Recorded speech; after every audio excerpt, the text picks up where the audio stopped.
L'information tomba peu après 18 heures.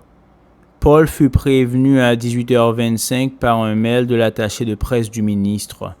Un nouveau message venait de faire son apparition sur la toile. Cela commençait comme à chaque fois par un assemblage de pentagones et de cercles grossièrement dessinés. Mais l'assemblage était à chaque fois différent, le nombre de cercles en particulier variait. Il y avait ensuite un texte composé des caractères habituels, mais il était cette fois nettement plus long. Les messages précédents avaient 4 ou 5 lignes, celui-ci une vingtaine. En cliquant n'importe où dans la fenêtre, la vidéo démarrait. L'océan était gris, agité. La caméra se rapprochait lentement d'un navire, un porte-conteneur gigantesque qui fondait les vagues à vive allure, sans la moindre difficulté. Le pont était désert, on ne distinguait aucun membre d'équipage. Soudain, sans impact apparent, l'énorme vaisseau se soulevait au-dessus de la surface de l'océan et retombait, coupé en deux par le milieu. Les deux moitiés disloquées sombraient en moins d'une minute. Le trucage était comme d'habitude parfait, se dit Paul. On croyait absolument à la scène. Après 1 ou 2 minutes, il appela d'Outremont. Celui-ci était sur l'affaire, évidemment. Il ne pouvait rien dire pour l'instant. Il promit de le rappeler dès qu'il saurait quelque chose, même tard dans la nuit. Il rappela à 8 heures du matin et Paul eut le message à son réveil. Il préférait ne rien dire par téléphone et proposa un rendez-vous au ministère dans l'après-midi. Il souhaitait être accompagné d'un de ses supérieurs de la DGSI. Il arriva à 14 heures précises, accompagné du commissaire Martin Renaud. C'était un homme d'une 50aine d'années, aux cheveux gris coupés courts, d'allure plutôt militaire. En réalité, il rappelait assez à Paul son propre père. « Vous êtes le chef de la cellule informatique ?»« Pas exactement, c'est moi qui dirige la DGSI. Il se trouve que j'ai eu l'occasion de travailler avec votre père. Il y a pas mal d'années de ça, j'ai appris ce qui lui est arrivé, et j'en suis profondément peiné. C'est en partie de la raison de ma présence. Mais parlons d'abord du sujet du jour. » Il se tourna vers d'Outremont. Le message, dit celui-ci, présente certains caractères originaux par rapport au précédent. D'abord dans sa diffusion, il a cette fois parasité d'une centaine de serveurs, un peu partout dans le monde, y compris en Chine, ce qui ne s'était jamais produit auparavant. Mais surtout, les vidéos précédentes étaient des trucages très bien réalisés, mais des trucages. Cette fois, nous avons un sérieux doute. Vous voulez dire qu'un navire aurait réellement été coulé ? Son immatriculation est très lisible sur l'image. Nous n'avons eu aucune difficulté à l'identifier. Il s'agit d'un porte-conteneur de dernière génération construit par les chantiers navals de Shanghai. C'est un bateau d'un peu plus de 400 mètres de long qui peut transporter jusqu'à 23 000 conteneurs standards, soit environ 220 000 tonnes de fret. Il a assuré la liaison Shanghai-Rotterdam et avait été affrété par la CGA-CGM, qui est le 4e armateur mondial dans le domaine du transport de marchandises. C'est un opérateur français. Naturellement, nous leur avons demandé de nous signaler s'il y avait eu un accident sur un de leurs navires. Ils sont tenus de nous répondre, ils ne l'ont pas encore fait. Ce que nous supposons, c'est qu'ils aimeraient éviter que l'affaire ne s'ébruite et qu'ils souhaiteraient un engagement de notre part à ce sujet. Nous ne sommes pas du tout certains de pouvoir satisfaire cette demande, intervint Martin Renaud.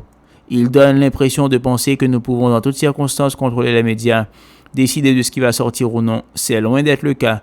Des possibilités de fuite, il y en a des dizaines et nous n'avons aucun contrôle là-dessus. D'autant qu'il y a un point curieux dans la vidéo. On ne distingue personne, aucun membre de l'équipage, tout à fait comme s'ils avaient été prévenus de l'attaque et avaient eu le temps de quitter le navire. Si c'est le cas, ils ressurgiront forcément tôt ou tard et on ne pourra pas les empêcher de parler. Je suppose qu'un bateau de cette taille n'est pas facile à couler. Ça doit demander des moyens militaires, non ? Dans une certaine mesure. Un lance-torpille est un équipement difficile à trouver sur le marché, mais il peut être monté sur un bateau ordinaire. La méthode employée ici est la dislocation.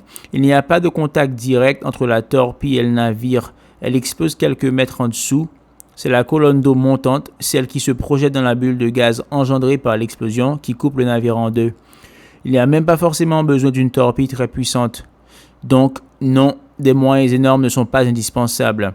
Par contre, la visée et le timing du moment de l'explosion doivent être très précis. Ça demande une vraie compétence balistique. Qui est-ce qui a pu faire ça? Il avait posé la question spontanément, involontairement presque. Cette fois, Martin Renaud sourit franchement. C'est ce que nous aimerions savoir, bien sûr. Il échangea un regard avec d'Outremont. Personne qui soit connu de nos services en tout cas. Depuis les premiers messages, en réalité, nous sommes dans un flou total. Et cette fois, les conséquences pourraient être très graves. Le gouvernement chinois a bien sûr les moyens de protéger le transport des marchandises produites par ces entreprises. Mais faire escorter chaque porte-conteneur par un contre-torpilleur, ça va augmenter sérieusement les coûts, sans compter les assurances maritimes qui vont se renchérir dans des proportions considérables. Donc ça va nuire au commerce mondial? C'était d'Outremont qui avait posé la question. Pour Paul, la réponse était évidente et le chef de la DGSI la formula simplement. Si l'on voulait nuire au commerce mondial, on ne s'y prendrait pas autrement.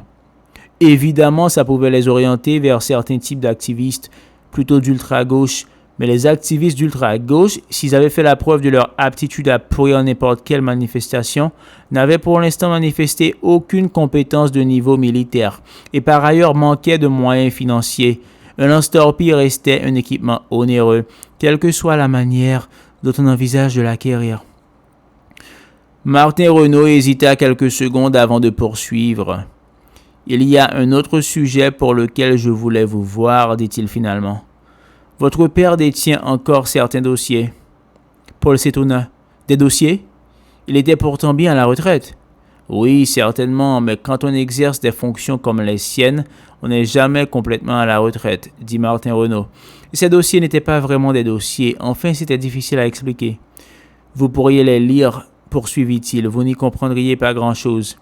Si, vous pourriez, ils ne sont pas classifiés, ajouta-t-il. C'est d'ailleurs pour ça que nous ne prenons aucune précaution pour éviter qu'on les dérobe.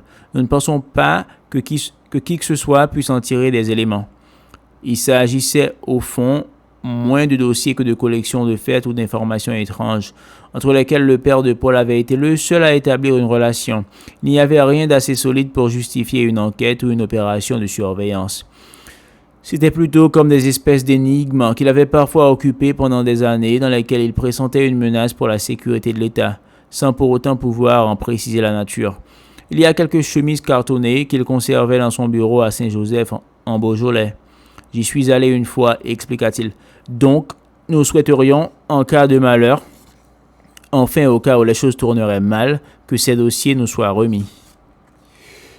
Paul se dit d'abord qu'il avait évité d'utiliser le mot « mort » pour ne pas le heurter, mais en jetant un coup d'œil à Martin Renaud, il se rendit compte que celui-ci était réellement troublé, mal à l'aise. « J'aimais beaucoup votre père, confirma-t-il. Je ne vais pas vous raconter que c'était mon mentor. Il a travaillé avec beaucoup d'autres jeunes agents de ma génération, mais j'ai beaucoup appris à son contact. Il n'avait jamais compris grand-chose aux activités professionnelles de son père.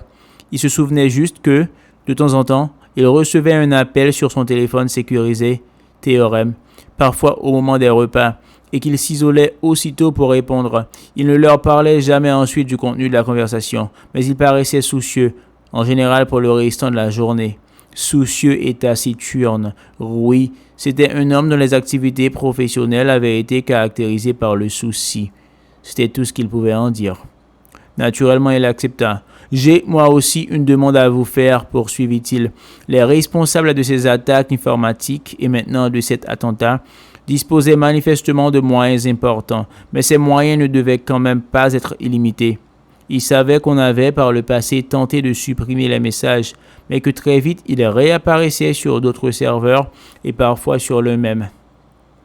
Maintenant qu'ils avaient davantage de messages à gérer, ils prêteraient peut-être moins d'attention au premier. La vidéo mettant en scène sa décapitation avait, il le savait, profondément heurté le ministre. Elle continuait de le miner. Ne serait-il pas possible d'envisager de l'éradiquer pour de bon? Martin Renaud acquiesça aussitôt. « Votre raisonnement me paraît valable. Oui, on s'en occupe dès notre retour. » Lorsque le rendez-vous s'acheva, l'après-midi était déjà bien avancé. Cette lumière des fins d'après-midi du début de décembre était sinistre, se dit Paul. C'était vraiment le temps idéal pour mourir.